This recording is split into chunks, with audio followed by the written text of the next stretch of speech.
Hello guys, magandang araw po sa inyong lahat. Ito naman po ang kaibigan nyo si Jake. Sa video natin ngayon, pag-usapan po natin ang panawagan ng ibang sektor at mga mamamayan na gusto na nila mag-resign sa Senado si Senator Chis Escudero.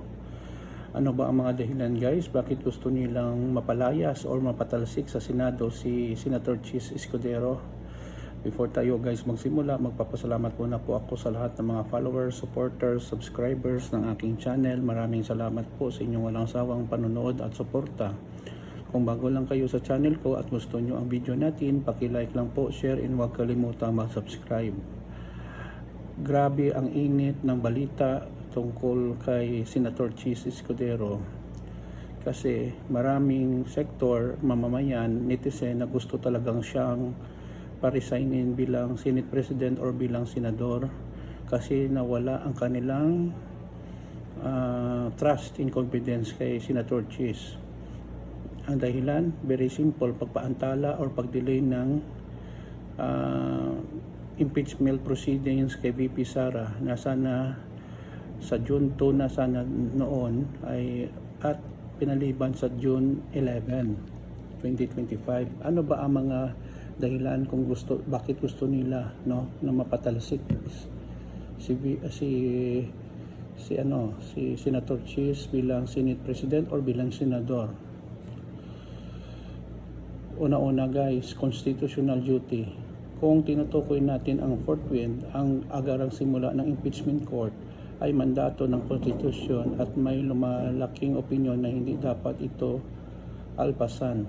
Ang fourth wind guys, obligasyon ng Senado na agaran magkaroon ng impeachment trial. So ang nangyari, pinapadelay ni Senator Chis kasi may mga rason siya na may mga batas daw na uunahin. So naniniwala ang karamihan na parang taktika ito para protektahan si Vice President Sara Duterte. Ito ang ikalawa, pinakamalakas guys, public trust.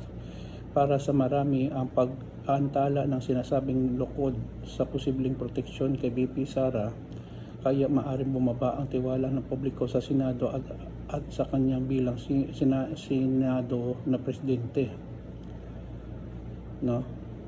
So ito guys ang dalawang dahilan kung bakit na maraming tumatawag ng resignation ni Senator Chis bilang Senate President.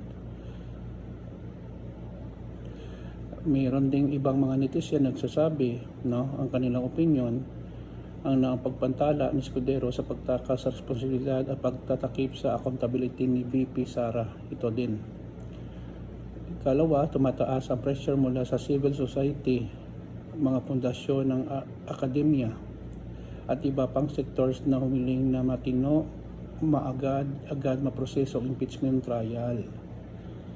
Okay? So ano ba ang inyong opinion guys, Dapat bang mag-resign si Senator Chis Escudero bilang Senate President or Senador?